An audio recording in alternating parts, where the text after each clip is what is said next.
ناپاکی کی حالت میں خواتین لیلۃ القدر شب قدر میں کیسے عبادت کریں؟ کون سے عبادت کے کام کر سکتی ہیں؟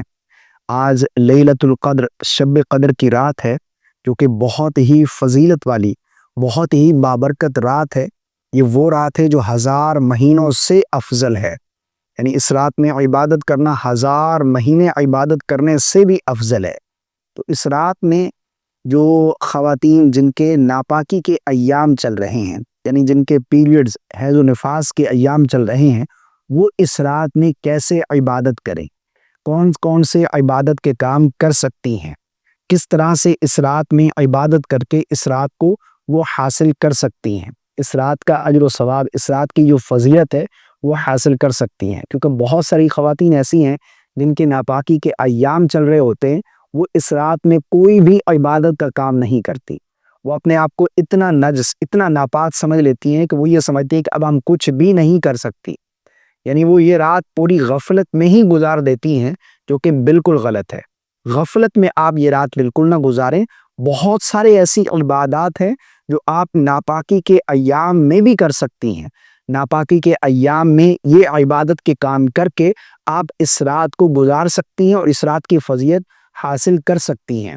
یہ رات کوئی چھوٹی رات نہیں ہے، بہت ہی فضیلت والی رات ہے۔ اب سب سے پہلے سمجھیے گا کہ ناپاکی کی حالت میں خواتین کیا نہیں کر سکتی، کیونکہ بہت ساری خواتین یہ چیز نہیں جانتی، بہت ساری خواتین کو یہ مسائل معلوم نہیں ہے۔ وہ اپنے آپ کو اتنا ناپاک سمجھ لیتی ہیں حیض اور نفاس کے ایام میں، وہ یہ سمجھتے ہیں کہ اب ہم کچھ بھی نہیں کریں گی، حالانکہ یہ بالکل غلط ہے۔ چند کام ہیں جن سے شریعت نے منع فرمایا ہے کہ حیض اور نفاس کے ایام میں عورت ان کاموں کو نہ کرے، یہ کام نہ کرے۔ وہ کون کون سے؟ نمبر 1 پر حیض اور نفاس والی عورت نماز نہیں پڑھ سکتی۔ نماز آپ نہ پڑھیں، نماز پڑھنا آپ کے لیے جائز نہیں ہے۔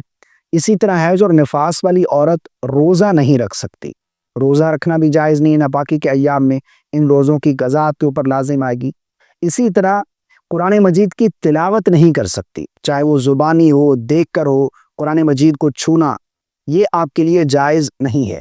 مسجد میں داخل نہیں ہو سکتی، بیت اللہ کا طواف نہیں کر سکتی۔ یہ چند کام ہیں جن سے شریعت نے منع کیا ہے۔ اس کے علاوہ آپ جتنے بھی عبادت کے کام ہیں آپ وہ کر سکتی ہیں۔ مثلا آپ یہ رات کیسے گزاریں؟ میں آپ لوگوں کو طریقہ بتاتا چلوں۔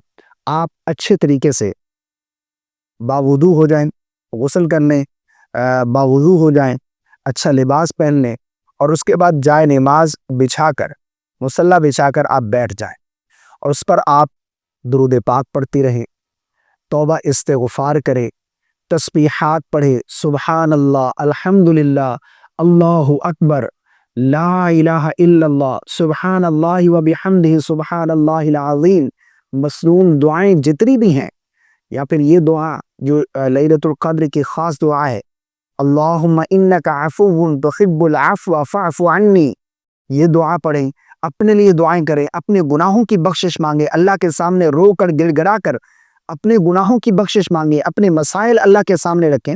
آپ دعائیں کر سکتی ہیں، آپ توبہ استغفار کریں، تسبیحات پڑھیں۔ یعنی آپ صرف نماز نہیں پڑھ سکتی، قرآن مجید کی تلاوت نہیں کر سکتی، اس کے علاوہ جتنے بھی عبادت کے کام ہیں۔ بہت ساری خواتین یہ سمجھتی ہیں کہ اب تو ہم ناپاک ہیں تو ہم تو جائے نماز پر بیٹھ نہیں سکتی، یعنی وہ یہ سمجھتے ہیں کہ وہ جائے نماز ہی ناپاک ہو جائے گی۔ ناپاک وہ چیز ہوگی جس پر نجاست لگے گی۔ آپ نے اپنے آپ کو کور کر لیا، کوئی ناپاکی نہیں ہے، آپ بالکل جائے نماز پر بیٹھے۔ اور جائے نماز پر میں اس لیے بتا رہا ہوں کیونکہ اس میں آپ کا دل جو ہے وہ عبادت کی طرف لگا رہے گا، ٹھیک ہے نا؟ عبادت کا ایک ماحول ہوتا ہے تو آپ کا دل لگا رہے گا۔ آپ جائے نماز بچھا کر آپ جو ہے وہ دعائیں پڑھیں، آپ تسبیحات درود پاک پڑھتی رہیں، لا الہ الا اللہ جو کہ بہت ہی افضل کلمہ ہے۔ آقا کریم علیہ الصلوۃ والسلام نے ارشاد فرمایا کہ ایک پلڑے میں لا الہ الا اللہ کو رکھا جائے اور ایک پلڑے میں 7 زمین آسمان رکھے جائیں تو وہ پلڑا جس میں لا الہ الا اللہ ہے وہ پلڑا بھاری ہو جائے گا، اتنا طاقتور کلمہ ہے۔ سبحان اللہ و بحمدہ، سبحان اللہ العظیم، یہ بہت ہی زبردست تسبیح ہے، اس کو پڑھیں۔ آپ اللہ کی بارگاہ میں رو کر گڑ گڑا کر اپنے لیے، اپنے بچوں کے لیے، اپنے بہن بھائیوں کے لیے، اپنے والدین کے لیے، اپنے شوہر کے لیے، اپنے مرحومین کے لیے دعا کرے۔ ان کے معاملات کے بارے میں دعا کریں، اپنے لیے رزق کے بارے میں، کوئی بھی پریشانی ہے، کوئی بھی مسئلہ ہے، آپ دعائیں کریں۔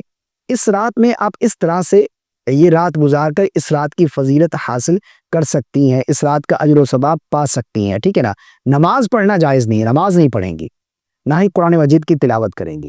تو مجھے امید ہے آپ کو میری بات سمجھ آ گئی ہوگی۔ اللہ تعالی ہم سب کو عمل کی توفیق عطا فرمائے۔ بہت ساری خواتین غلط فہمیوں کا شکار ہیں، وہ اس رات میں اگر ناپاک ہوتی ہیں تو وہ غفلت میں ہی گزار دیتی ہیں، وہ یہ سمجھتے ہیں کہ اب ہم کچھ بھی نہیں کریں گی، ایسا بالکل نہیں ہے۔